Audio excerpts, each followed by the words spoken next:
미국의 한 아버지가 자폐증을 앓는 아들 때문에 절망하고 있었습니다. 8년간 말 한마디 하지 않던 아이, 수많은 치료법도 소용없었죠. 그런데 아내가 놀라운 제안을 했습니다. 우리 개를 키워야 할 것 같아. 개라고? 우리가 언제부터 개를? 그냥 아무 개가 아니야. 한국에서 온 특별한 개야. 한국? 이 아버지는 코웃음을 쳤습니다. 작은 나라 한국이 미국보다 뭘 더 안다는 건지 이해할 수 없었거든요. 하지만 아내는 이미 마음을 정했습니다. 한국어 명령만 알아듣고 영어는 전혀 모르는 진돗개. 그래서 아무도 입양하려 하지 않아 곧 안락사될 운명이었죠. 그런데 이 한국개와 미국 아이가 만나는 순간 믿을 수 없는 일이 벌어지기 시작했습니다. 과연 어떤 기적 같은 변화가 이 가족에게 일어났을까요? 그리고 이 이야기가 한 아버지의 세상을 보는 눈을 어떻게 완전히 바꿔놓았을까요? 안녕하세요, 여러분. 오늘은 정말 특별한 이야기를 들려드리려고 해요. 한 미국 아버지가 자폐증을 가진 아들을 위해 한국의 진돗개를 만나게 되면서 벌어지는 놀라운 변화의 이야기입니다. 제 이름은 존 스미스였어요. 그때까지 저는 세상에 대해 모든 걸 다 알고 있다고 생각하고 있었죠. 하지만 정말 중요한 것들에 대해서는 거의 다 틀리고 있었던 거예요. 15년 동안 미 해군 장교로 일하고 있었어요. 배를 타고 여러 나라를 돌아다니며 많은 곳들을 보고 있었죠. 어떤 나라들은 크고 중요해 보였고 또 어떤 나라들은 작아서 별로 중요하지 않다고 생각하고 있었어요. 한국도 그런 작은 나라 중 하나였죠.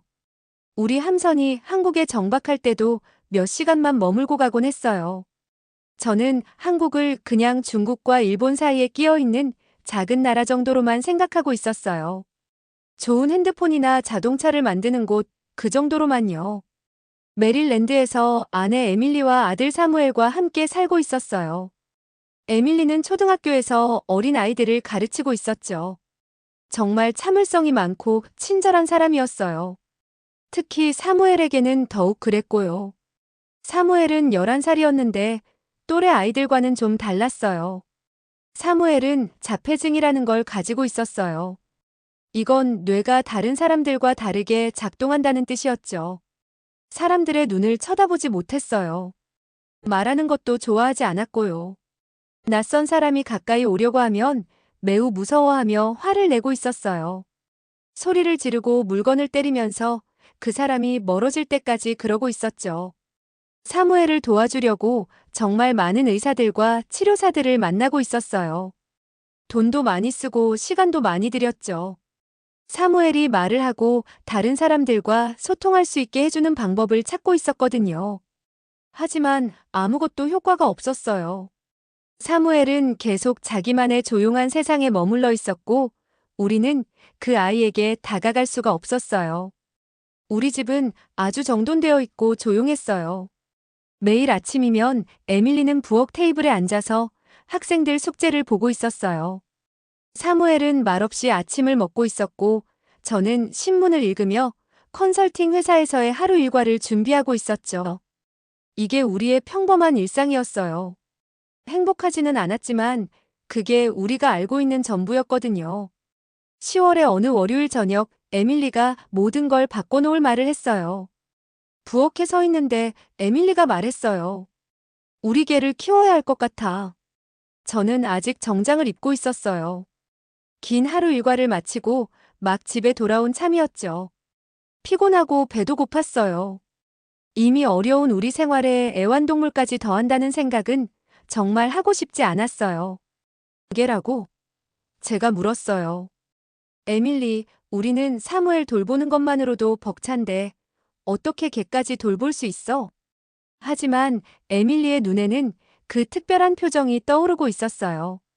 사무엘을 위한 새로운 치료법이나 의사를 찾았을 때 보이던 바로 그 표정이요. 뭔가를 열심히 찾아보고 있었고 그것 때문에 무척 흥미진진해하고 있었어요. 그냥 아무 개가 아니야. 에밀리가 말했어요. 한국에서 온 특별한 개야. 진돗개라고 하는 개들이 있어. 저는 거의 웃을 뻔했어요. 한국? 한국이 아이들을 돕는 일에서 미국이 모르는 뭘 알고 있다는 거야? 에밀리는 인터넷에서 뽑아놓은 종이들을 꺼내고 있었어요. 흰 개들 사진과 말을 하지 못하는 아이들 이야기가 적혀 있었죠. 그 종이들을 부엌 카운터 위에 펼쳐놓으면서 마치 중요한 증거를 보여주는 것처럼 하고 있었어요. 이 개들은 달라, 존. 에밀리가 말했어요. 정말 참을성이 많고 충성스러워. 자폐증 아이들을 돕는 특별한 능력이 있다고. 이 이야기들 좀 봐. 종이들을 보고는 있었지만 사실 제대로 집중하고 있지는 않았어요. 한국이라는 나라가 얼마나 작고 중요하지 않은 곳인지 생각하고 있었거든요. 해군 시절에 한국을 몇 번 방문한 적이 있었어요. 공장들이 많고 사람들이 열심히 일하는 바쁜 곳으로 기억하고 있었죠. 하지만 아이들을 도와주는 일에서 우리에게 특별한 걸 가르쳐 줄 수 있다고는 전혀 생각하지 않고 있었어요. 에밀리, 제가 말했어요. 나는 한국에 가본 적이 있어. 전자제품이랑 자동차 만드는 작은 나라야. 자폐증 치료에 대해서 우리 의사들이 이미 알고 있는 것보다 더 뭘 알고 있다는 거야? 하지만 에밀리는 계속 사진들과 이야기들을 보여주고 있었어요. 컴퓨터에는 흰 개들이 아이들과 함께 아주 조용히 앉아있는 영상들이 있었어요. 영상 속 아이들은 사무엘처럼 자폐증을 가지고 있었어요. 대부분 한 번도 말을 해본 적이 없는 아이들이었죠. 하지만 이 한국 개들과 함께 있으면서 소리를 내기 시작하고 심지어 단어를 말하는 아이들도 있었어요. 지금 동물보호소에 그런 개가 한 마리 있어. 에밀리가 조용히 말했어요.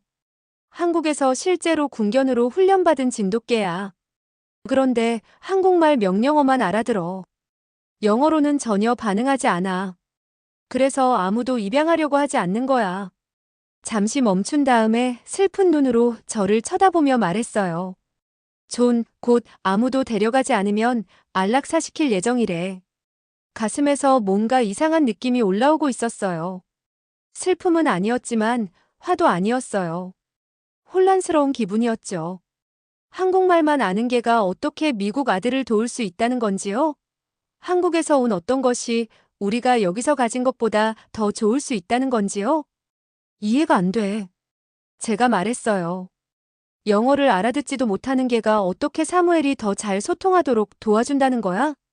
에밀리는 컴퓨터를 닫고 학생들을 대할 때와 같은 참을성 있는 표정으로 저를 바라보고 있었어요. 때로는 우리가 필요한 도움이 예상하지 못한 곳에서 온단다. 그렇게 말했어요. 그날 밤 침대에 누워서 에밀리의 말을 계속 생각하고 있었어요. 옆방에서 사무엘의 소리가 들리고 있었어요. 아마 벽에 패턴을 그리고 있거나 장난감들을 일직선으로 정렬하고 있을 거예요. 안전하고 편안함을 느낄 때 하는 행동들이었거든요. 우리가 시도해본 모든 치료법들을 생각해보고 있었어요. 사무엘이 평생 정상적으로 말하지 못할 수도 있다고 했던 모든 의사들을요. 또 다른 치료가 실패한 후 울고 있던 에밀리를 바라봤던 모든 순간들을요. 아마 우리는 희망을 잃어가고 있었을 거예요. 완전히 다른 뭔가를 시도해야 할 때였는지도 모르죠. 하지만 한국계라니요? 불가능해 보였어요. 지구 반대편에서 온 개가 어떻게 우리 가족이 필요한 걸 이해할 수 있다는 건지요? 그때는 몰랐지만 에밀리는 이미 마음을 정하고 있었어요. 이미 보호소에 전화도 했고요. 시험 기간 동안 그 개를 집으로 데려오는 것도 이미 준비해놓고 있었어요. 제가 동의하든 안 하든 결정은 이미 내려진 상태였던 거죠. 잠들어가면서 혹시 세상에 대해 뭔가 새로운 걸 배우게 될지 궁금해지고 있었어요. 힘이나 지혜, 그리고 어떤 나라들이 소중한 것들을 가지고 있는지에 대해 제가 생각해왔던 모든 걸 바꿔놓을 만한 건 말이에요. 한국개 한 마리가 이 세상에서 중요한 것과 중요하지 않은 것에 대한 제 모든 생각을 완전히 뒤바꿔 놓게 될 거라는 걸 전혀 알지 못하고 있었어요. 다음 날 아침 모든 게 바뀌기 시작할 거였어요. 다음 날 아침 에밀리가 우리 차에 개 상자를 싣고 있었어요. 저는 차도에 서서 팔짱을 끼고 지켜보고 있었습니다. 제가 아직 동의하지도 않은 일을 준비하고 있더라고요. 에밀리, 이건 안 될 것 같아. 제가 말했죠. 그 개가 우리 말을 못 알아들으면 어떻게 하지? 사무엘이 힘들어할 때 도와줘야 하는 개와 소통이 안 되면 어떻게 하고? 에밀리는 계속 차에 물건들을 싣고 있었어요. 벌써 동물보호소에 연락해서 약속까지 잡아놨더라고요. 제가 찬성하든 반대하든 상관없이 해볼 작정이었죠. 그리고 또 하나, 저는 차 주위를 따라다니며 계속 말했어요. 군견이라는 건 싸우고 보호하라고 훈련받은 거잖아. 특별한 도움이 필요한 아이들을 위한 게 아니라고. 그 개가 공격적이거나 위험하지 않다고 어떻게 확신해? 하지만 말하면서도 제 논리가 약하다는 걸 느끼고 있었어요. 사실 실질적인 문제가 걱정이었던 게 아니었거든요. 제 자존심이 걱정이었죠. 한국이 우리에게 뭔가 가치 있는 걸 가르쳐 줄 수 있다는 걸 인정할 수가 없었어요. 사무엘 문제의 답이 제가 별로 존중하지 않았던 나라에서 올 수도 있다는 걸 받아들일 수 없었고요. 동물보호소는 청소용품과 젖은 개 냄새가 나고 있었어요. 새로운 가족을 기다리는 수십 마리 동물들의 짖음과 끙끙거리는 소리로 시끄럽더라고요. 관리인 마커스는 회색 머리에 따뜻한 눈을 가진 친절한 분이었어요. 우리를 여러 줄의 우리를 지나 건물 뒤쪽으로 안내하고 있었죠. 특별구역에 있어요. 걸어가면서 마커스가 설명했어요. 여기는 여러 번 돌려보내졌거나 입양하기 어려운 행동 문제가 있는 개들이 있는 곳이에요. 다른 우리들과 똑같이 생긴 우리 앞에서 멈췄어요. 안에는 제가 본 것 중 가장 아름다운 개가 있었어요. 털이 완전히 하얀 털하고요. 마치 갓 내린 눈 같았죠. 눈은 까맣고 지적이었어요. 완전히 똑바로 앉아서 조용히 우리를 지켜보고 있었거든요. 다른 개들과는 달리 짖지도 않고 뛰어다니지도 않았어요. 거의 사람 같은 품위가 있었죠. 털이 하얀다고 해서 스노우라고 부르고 있어요. 마커스가 말했어요. 하지만 원래 한국 이름은 백설이었대요. 한국어로 하얀 눈이라는 뜻이죠. 마커스가 외국어로 뭔가 소리쳤어요. 무슨 말인지는 몰랐지만 개가 즉시 반응했어요. 완전히 정확하게 자세를 바꾸더라고요. 마치 명령을 받는 군인 같았죠. 이건 보통 애완동물이 아니라는 게 확실했어요. 훈련받은 전문가였거든요. 영어 명령에는 전혀 반응하지 않아요. 마커스가 계속 설명했어요. 앉아, 기다려, 이리 와. 영어로는 아무것도 안 통해요. 하지만 한국어는 완벽하게 알아듣죠. 에밀리 얼굴이 흥분으로 환해지고 있었어요. 어떻게 한국어 명령을 아세요? 저는 몰라요. 마커스가 웃었어요. 여기 김소희라는 자원봉사자가 있어요. 한국계 미국인인데 백설이가 온 뒤로 계속 돌보고 있거든요. 이게 배경을 알아낸 사람이에요. 한국에서 군견이었는데 특별히 아이들과 함께 일하도록 훈련받았대요. 국제 구조 프로그램을 통해 미국에 왔는데 훈련 기록이 분실됐대요. 그때 젊은 여자가 나타났어요. 20대로 보이는데 긴 검은 머리에 자신감 있는 걸음걸이였어요. 백설이 우리에 다가가는 모습이 자기가 뭘 다루고 있는지 정확히 아는 것 같았거든요. 스미스 가족이시군요. 그녀가 말했어요. 영어는 완벽했지만 약간의 억양이 있었죠. 저는 김소희예요. 마커스가 백설이에게 관심이 있다고 하더라고요. 우리 문을 열고 빠른 한국어로 개에게 말했어요. 개가 즉시 일어나서 조용히 그녀 옆으로 걸어와 앉았어요. 목줄이나 어떤 힘도 쓰지 않았거든요. 순전히 소통과 서로에 대한 존중이었죠. 백설이는 한국의 아주 특별한 프로그램에서 훈련받았어요. 소희가 개 머리에 손을 올리며 설명했어요. 한국 군견들은 단순히 공격하거나 지키는 것만 배우지 않아요. 다른 사람들, 특히 아이들을 보호하고 돌보는 걸 배우죠. 백설이는 특별히 소통에 어려움이 있는 한국 아이들과 일했어요. 뭔가 속이 뒤틀리는 느낌이었어요. 한국 군견들이 치료동물로 훈련받는다는 말씀인가요? 정확히 치료동물은 아니에요. 소희가 부드럽게 바로잡았어요. 보호자 동반자로 훈련받아요. 한국계 훈련은 미국 훈련과 달라요. 지배를 통해 개를 복종시키는 대신 파트너십과 이해에 집중해요. 백설이는 감정을 읽을 줄 알고 부담스럽지 않게 위로하는 법을 알고 사회적 상황에 어려움을 겪는 아이들을 위한 안전한 공간을 만드는 법을 알아요. 에밀리는 거의 흥분으로 떨리고 있었어요. 사무엘을 도울 수 있을까요? 소희가 저를 똑바로 바라봤어요. 에밀리가 아니라 저를요. 어떻게든 제가 설득되어야 할 사람이라는 걸 알아챘더라고요. 스미스 씨 걱정이 이해돼요. 한국계가 미국 가족을 어떻게 이해할 수 있겠냐고 생각하고 계시죠. 하지만 소통이 언어만으로 되는 건 아니에요. 백설이는 3년 동안 보호소에서 기다리고 있었어요. 언어 장벽 너머로 자신의 훈련을 알아봐줄 가족을 말이에요. 영어를 못한다고 해서 문제가 있는 게 아니라 전문화된 거예요. 소희가 백설이와 더 많은 명령들을 시연하는 걸 지켜봤어요. 모든 반응이 즉각적이고 정확했어요. 간식을 위해 재주 부리는 개가 아니었어요. 비록 자신의 일이 빼앗겼지만 여전히 자기 일을 하고 있는 전문가였죠. 이 개가 뭔가를 떠올리게 했는데 뭔지 알 수가 없었어요. 그러다 깨달았죠. 제가 해군에서 함께 복무했던 최고의 군인들을 떠올리게 했어요. 침착하고 유능하고 자기보다 남을 위한 봉사에 헌신하는, 다르다는 이유로 미국식 애완동물 모델에 맞지 않는다는 이유로 버려진 거였어요. 한국어 명령을 못 배우면 어떻게 하죠? 제가 물었어요. 소희가 웃었어요. 제가 가르쳐 드릴게요. 사무엘에게도요. 자폐가 있는 아이들은 때때로 외국어에 더 잘 반응해요. 그 소리에 나쁜 기억이 연결되어 있지 않거든요. 한국어가 사무엘에게는 영어보다 쉬울 수도 있어요. 과거의 실패와 연관시키지 않을 테니까요. 에밀리가 다가와서 제 손을 잡았어요. 존, 정말 잘 봐. 정말 봤어요. 다르다는 이유로 무시당한 개를 봤어요. 아무도 그의 언어를 배우려 하지 않아서 재능이 낭비되고 있는 훈련받은 전문가를 봤어요. 편견과 선입견 때문에 간과되고 있는 뭔가 훌륭한 것을 봤어요. 그리고 어쩌면 저 자신을 봤는지도 모르겠어요. 좋아요.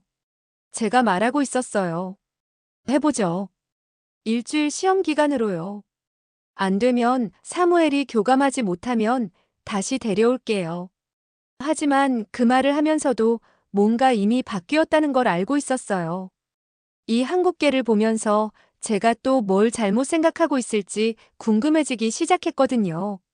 한국계 훈련에 대해 틀렸다면 제가 가지고 있는 다른 어떤 생각들이 완전히 잘못된 걸까요? 백설이를 우리 차에 태우면서 존중과 지혜, 그리고 좋은 아이디어가 정말 어디서 나오는지에 대해 생각하고 있었어요. 걔는 상자 안에서 조용히 앉아 그 지적인 까만 눈으로 창밖을 바라보고 있었죠. 제가 세상에 대해 알고 있다고 생각했던 모든 것이 틀렸는지 알아볼 시간이었어요. 백설이가 우리 집에 온 지 사흘째 되던 날이었어요. 그날 아침 제 인생을 완전히 바꿔놓은 일이 일어났습니다. 커피를 타려고 부엌으로 들어갔는데 아들 사무엘이 바닥에 앉아 있더라고요. 하얀 개 한 마리와 마주보고 있었어요. 둘 다 완전히 가만히 있으면서 어떻게 보면 소리 없이 대화를 나누고 있는 것 같았습니다. 8년 동안 다른 사람을 제대로 쳐다본 적이 없던 사무엘이요. 백설이의 눈을 똑바로 바라보고 있었어요. 그냥 흘끗 보는 게 아니라 정말로 보고 있는 거였어요. 마치 뭔가를 살펴보고 연결되려고 하고 있는 것 같았습니다. 백설이는 군인처럼 꼿꼿하게 앉아서 돌덩이처럼 참을성 있게 기다리고 있었어요. 사무엘이 자기 속도대로 이 새로운 경험을 탐색할 수 있도록 말이에요. 저는 문간에서 꼼짝도 못하고 서 있었습니다. 움직이거나 소리를 내서 이 마법 같은 순간을 깨뜨릴까봐 무서웠거든요. 얼마나 오래 저러고 있었어? 제 옆에서 눈물을 흘리며 지켜보고 있던 아내 에밀리에게 속삭였어요. 한 20분 정도 됐어요. 에밀리가 속삭이며 대답했습니다. 여보, 사무엘이 피하지 않고 있어요. 귀를 막거나 몸을 앞뒤로 흔들지도 않아요. 그냥 지금 이 순간에 있어요. 그때 기적이 일어났어요. 에밀리가 부드럽게 불렀거든요. 백설아, 앉자. 하루 전에 최 씨가 가르쳐준 한국말이었어요. 걔가 즉시 완벽한 앉은 자세로 몸을 움직였어요. 그리고 사무엘이, 제 조용하고 외로웠던 사무엘이 입을 열고 소리를 냈습니다. 앉아. 완벽한 발음은 아니었어요. 제대로 된 단어로 알아듣기도 힘들 정도였죠. 하지만 의도적이었어요. 소통이었어요. 사무엘이 몇 년 만에 처음으로 말을 따라하려고 시도한 거였습니다. 다리에 힘이 빠지는 기분이었어요. 넘어질까봐 부엌 테이블에 앉아야 했습니다.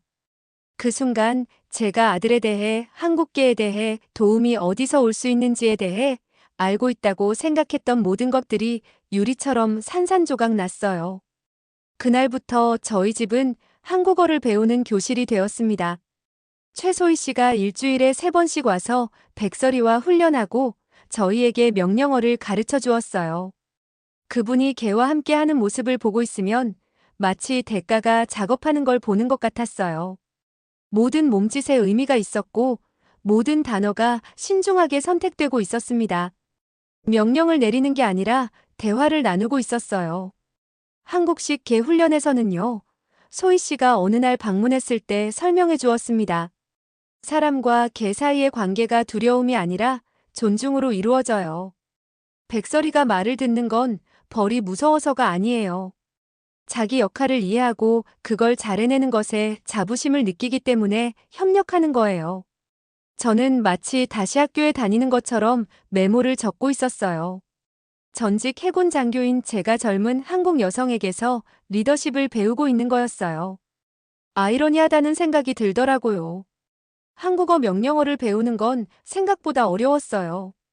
제가 익숙했던 날카롭고 군대식 명령과는 달랐거든요. 한국어는 음악처럼 흘러갔어요. 기다려나 이리 와를 말하려면 제가 소통하는 방식을 완전히 바꿔야 했습니다. 명령을 내린다고 생각하지 마세요. 소희 씨가 가르쳐 주었어요. 존경하는 동료에게 정중하게 부탁한다고 생각해 보세요. 존경하는 동료라. 걔를 그런 식으로 생각해 본 적이 없었어요. 하지만 백설이가 한국어와 영어에 보이는 반응을 비교해 보니 차이가 확실했어요. 저희가 한국어로 말할 때는 적극적이고 도와주려고 했어요. 영어 명령을 시도할 때는 정중하게 혼란스러워했죠. 마치 이해하지 못하지만 너무 예의 바른 외국인 방문객 같았어요. 진짜 마법은 사무엘이 스스로 한국어 명령을 써보기 시작하면서 일어났어요. 처음에는 알아듣기 힘들 정도였어요. 안자를 안자로, 기다려를 기다로 말했거든요.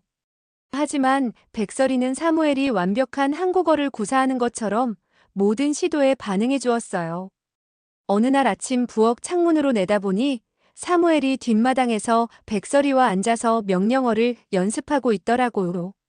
걔가 올바르게 반응할 때마다 사무엘이 손뼉을 쳤어요. 그냥 의미 없이 반복하는 평소의 손뼉이 아니라 진짜 기쁨과 흥분의 표현이었어요. 사무엘이 이리 와를 말하다가 답답해하면 백설이가 그냥 걸어와서 옆에 앉아주었어요. 부탁받지도 않았는데 위로를 해주는 거였죠. 사무엘의 감정을 읽고 있어요. 어느 날 오후 에밀리가 관찰했습니다. 사무엘의 몸짓에 따라서 어떻게 조절하는지 봐요. 정말 그랬어요. 사무엘이 차분할 때는 백설이가 적당한 거리를 유지했어요. 사무엘이 스트레스를 보이면 걔가 더 가까이 왔지만 절대 압박하지는 않았죠. 사무엘이 신날 때는 백설이의 에너지도 그에 맞춰 올라갔어요. 마치 숙련된 치료사가 일하는 걸 보는 것 같았는데 그 치료사가 내 다리에 하얀 털을 가지고 있을 뿐이었어요. 백설이가 온 지 2주 후에 에밀리가 저를 완전히 겁나게 하는 제안을 했어요. 백설이를 사무엘과 함께 학교에 보내자는 거였어요. 제 첫 반응은 완전한 공황이었어요. 현실적으로 불가능해 보였거든요. 책임 보험은 어떻게 해요? 다른 학생들에게 방해가 되면 어떡하고요? 보건소 규정은 또 어떻고요? 하지만 에밀리는 이미 교장 선생님, 학교 심리상담사, 사무엘의 특수교육팀과 얘기를 나눈 상태였어요. 백설이의 훈련에 대한 적절한 서류를 제공할 수 있다면 짧은 시험 기간을 두고 시도해 볼 의향이 있다고 하더라고요.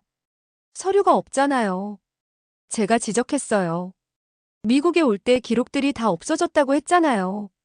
그때 소희 씨가 한국에 전화를 걸었어요.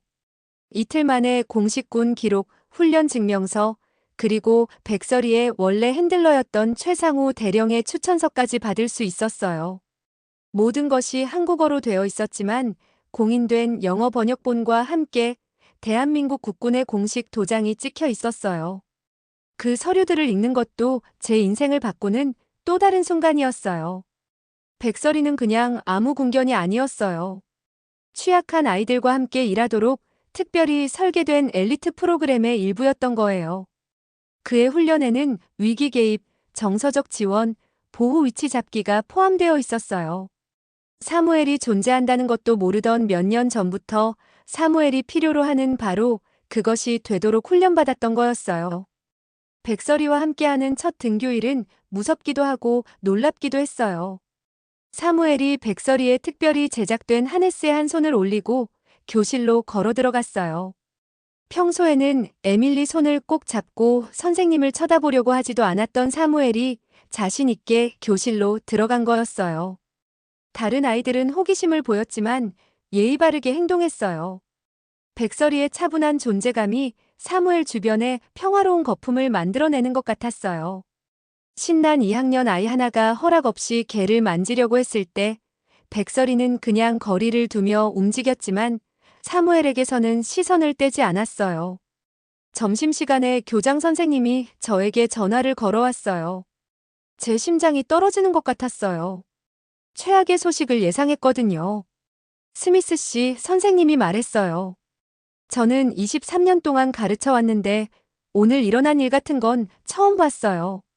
사무엘이 수업 시간에 질문에 답했어요. 소리내서요. 동물에 대해 얘기할 때 개라고 말했어요. 조용했지만 분명했고 의도적이었어요. 저는 앉아야 했어요. 사무엘이 수업에서 말을 한 거예요. 우리 가족 외에는 자발적으로 말해본 적이 없던 제 아들이 다른 아이들 앞에서 선생님에게 말을 한 거였어요.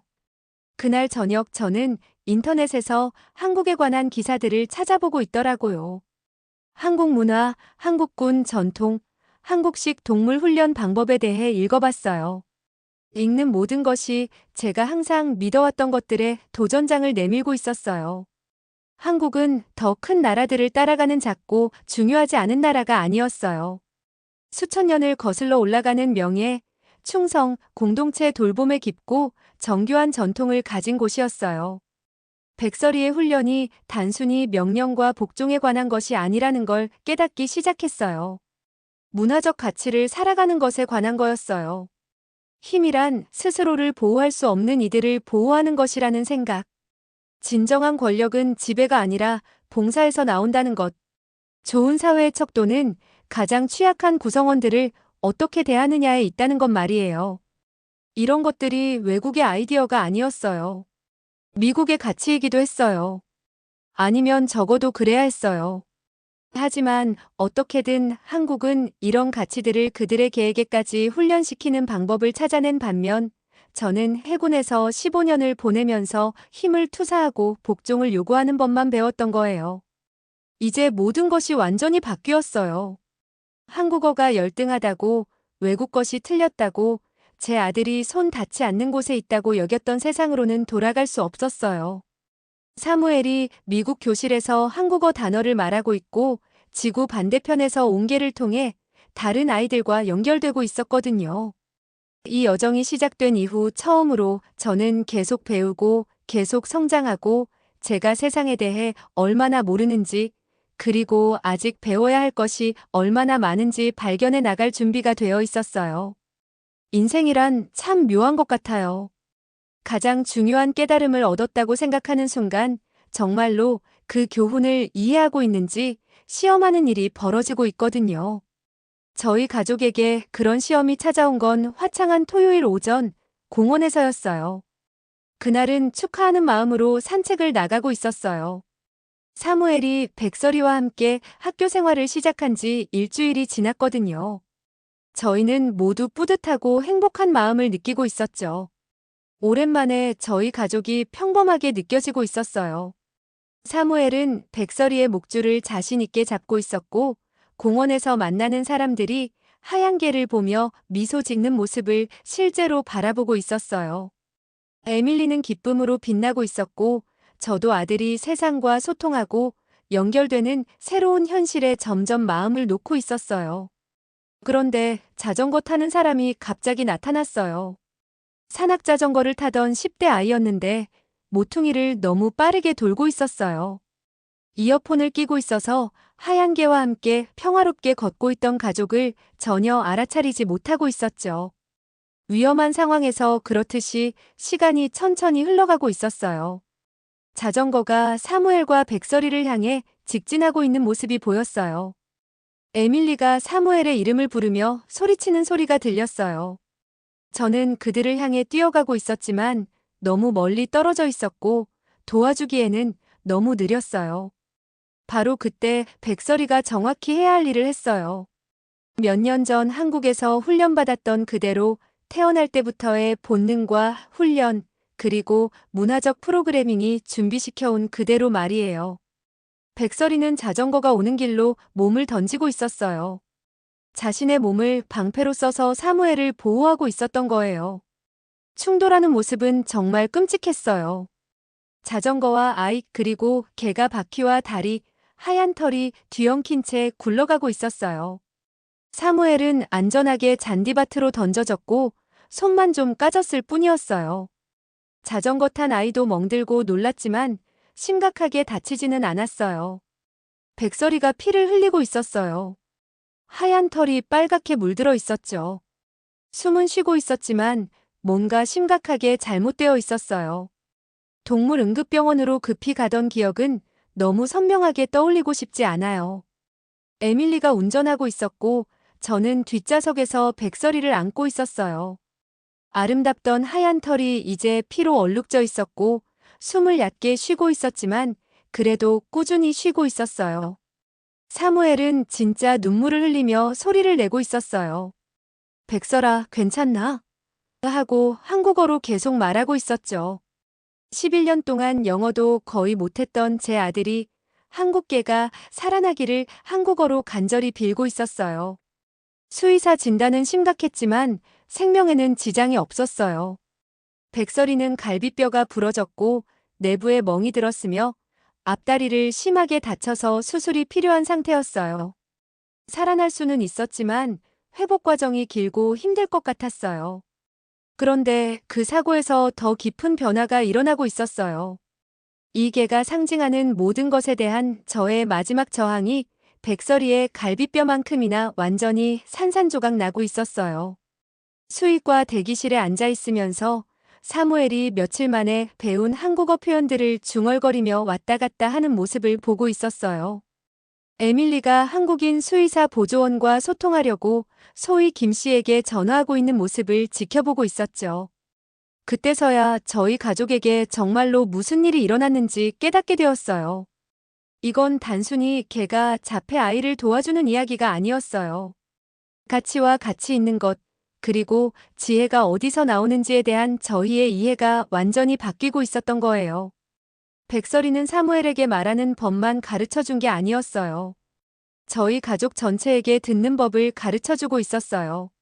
서로에게 다른 관점에 그리고 존중하지 않았던 곳에서 필요한 답이 나올 수도 있다는 가능성에 귀 기울이는 법을 말이에요. 백설이가 수술받고 있는 동안 놀라운 일이 벌어졌어요. 낯선 사람과는 절대 자발적으로 말하지 않던 제 아들 사무엘이 한국인 수의사 보조원에게 다가가서 명확하게 말했어요. 백설이는 우리 가족이에요. 보조원의 얼굴이 알아듣는다는 기쁨으로 환해졌어요. 그녀가 사무엘 눈높이로 무릎을 꿇고 빠른 한국어로 말하기 시작했어요. 놀랍게도 사무엘이 대답하고 있었어요. 완벽하지는 않았지만 진짜 소통이 이루어지고 있었어요. 백설이에 대해, 상태에 대해, 희망과 걱정과 사랑에 대해 대화하고 있었던 거예요. 어떻게 이런 일이 가능하죠? 하고 제가 물었어요. 도착해서 이 장면을 눈물을 흘리며 지켜보고 있던 소희 씨에게 말이에요. 사무엘에게 한국어는 절대 외국어가 아니었거든요. 하고 소희 씨가 설명해 줬어요. 한국어는 안전의 언어, 연결의 언어, 돌파구의 언어였어요. 사무엘에게 한국어는 외국을 뜻하지 않아요. 집을 뜻해요. 그때 제 변화가 사무엘의 변화와 따로 일어난 게 아니라는 걸 깨달았어요. 저희는 모두 같은 과정을 통해 다시 태어나고 있었던 거예요. 집이라는 건 질이나 국적이나 익숙한 언어에 관한 게 아니라는 걸 배우고 있었어요. 집은 연결과 이해, 그리고 아무것도 바라지 않는 사랑에 관한 거라는 걸 말이에요. 백설이는 저희가 건널 필요가 있다는 걸 몰랐던 세계들 사이에 다리를 놓아주고 있었어요. 백설이가 수술을 마치고 나왔을 때 의식은 흐릿했지만 살아있었어요. 사무엘이 가장 먼저 찾는 사람이었죠. 그들의 재회는 조용하고 깊이가 있었어요. 사무엘은 개의 머리를 부드럽게 쓰다듬으며 한국어로 위로의 말을 속삭이고 있었어요. 백설이는 아프고 약에 취해 있었지만 꼬리를 아주 살짝 흔들어주고 있었죠. 그들이 함께 있는 모습을 보면서 한국 궁견 훈련이 이계에게 정말로 가르쳐 준 게 무엇인지 마침내 이해하게 되었어요. 복종이나 공격성이나 지배에 관한 게 아니었어요. 봉사에 관한 거였어요. 보호해야 할 대상의 안전을 자신의 안전보다 위에 두는 것에 관한 거였죠. 진정한 힘이란 다른 사람을 압도하는 능력이 아니라는 걸 이해하는 것에 관한 거였어요. 자신보다 더 큰 무언가를 위해 희생할 의지를 갖는 것이 진정한 힘이라는 걸 말이에요. 이런 가치들을 해군 경력에서 배웠다고 생각하고 있었어요. 하지만 제 미국인 아들을 보호하기 위해 죽을 각오까지 하고 있던 한국계에게서처럼 순수하고 본능적이고 완전하게 체현된 모습은 본 적이 없었어요. 백설이가 회복하는데 몇 달이 걸렸어요. 그 기간 동안 저희 집은 전혀 상상할 수 없었던 일의 만남의 장소가 되고 있었어요. 한국계와 한국어로 대화하는 미국 자폐 아이를 중심으로 한 다문화 지원 네트워크 말이에요. 소위 김 씨는 가족 같은 존재가 되어 있었어요. 한국 동화책을 가져다주고 사무엘에게 전래동요를 가르쳐주고 있었죠. 백설이의 원래 조련사였던 최 대령님은 한국에서 영상통화로 제자의 안부를 확인하고 백설이의 치료에 도움이 될 기법들을 알려주고 있었어요. 다른 가족들도 연락해오기 시작했어요. 사무엘의 이야기를 들은 자폐 아이 부모들이 한국계가 자기 아이들에게도 도움이 될 수 있을지 궁금해하고 있었어요. 에밀리와 저는 국제 입양 프로그램, 문화 교류, 그리고 때로는 가장 뜻밖의 곳에서 최고의 해결책이 나온다는 아이디어를 지지하는 활동가가 되고 있었어요. 사고가 난 지 6개월 후 사무엘이 에밀리가 주관한 자폐증 연구 기금 모금 행사에서 첫 공개 연설을 했어요. 사무엘은 영어와 한국어 둘 다로 연설하겠다고 고집했어요. 제 이름은 사무엘 스미스입니다. 하고 사무엘이 가득 찬 강당에서 명확하고 힘있는 목소리로 말했어요. 백설이는 내 친구예요. 백설이는 누군가가 정말로 들어줄 때 말하는 건 무섭지 않다는 걸 가르쳐줬어요. 다른 것이 나쁜 게 아니라는 걸 가르쳐줬어요. 그냥 다른 거라는 걸요. 그리고 우리 아빠에게는 똑똑한 것들이 세계 어디에서나 나올 수 있다는 걸 가르쳐줬어요. 아들의 연설 중에 밖으로 나가야 했어요. 눈물을 멈출 수가 없었거든요. 제 아들, 제 똑똑하고 용감하고 말 잘하는 아들이 한방 가득한 어른들에게 수용과 열린 마음, 그리고 다른 문화에서 배우는 것의 가치에 대해 가르치고 있었어요. 몇 년 동안 침묵에 갇혀있던 사무엘이 다리를 놓는 사람, 가르치는 사람, 그리고 정상과 가치 있는 것과 소중한 것에 대한 정의를 제안하는 걸 멈췄을 때 무엇이 가능해지는지 보여주는 살아있는 본보기가 되어 있었어요. 오늘 저는 최 대령님의 전화번호를 연락처에 저장해두고 있어요. 군사훈련 철학과 리더십 원칙, 그리고 존경을 요구하는 것과 존경을 얻는 것의 차이에 대해 정기적으로 이야기하고 있어요. 해군 함정을 15년 동안 지휘하면서 배운 것보다 한국 군견 조련사에게서 진정한 힘에 대해 더 많이 배웠어요. 한국에서 온 하얀개와의 여행에서 가져온 교훈은 단순하지만 강력해요. 힘이란 모든 답을 갖고 있는 게 아니에요. 새로운 질문을 할 용기를 갖는 거예요. 새로운 언어를 배우고 외국의 지혜가 익숙한 세상을 생각했던 것보다 더 아름답고 연결된 무언가로 변화시키도록 하는 용기를 갖는 거예요. 백설이는 지혜가 여러 언어로 여러 곳에서 나온다는 걸, 그리고 모든 걸 안다고 생각하는 순간이 바로 아무것도 배우지 못하게 되는 순간이라는 걸 가르쳐 줬어요. 오늘의 사연은 여기까지입니다. 이 이야기는 우리에게 큰 교훈을 남깁니다. 진정한 힘은 다른 사람을 지배하는 것이 아니라 자신을 희생해서라도 약한 자를 보호하는 것입니다. 한국의 진돗개 백설이가 보여준 것처럼 말이죠. 또한 편견을 버리고 열린 마음으로 다른 문화를 받아들일 때 기적 같은 변화가 일어납니다. 수천 년 한국 문화 속에 녹아있는 존중과 배려, 봉사 정신이 지구 반대편 미국 아이의 마음을 열어준 것입니다. 가장 뜻밖의 곳에서 가장 소중한 답을 찾을 수 있다는 것, 그리고 우리나라의 깊은 정신문화가 세계 어디서든 사람들의 마음을 치유할 수 있다는 것을 보여준 감동적인 이야기였습니다. 한국인으로서 정말 자랑스럽네요.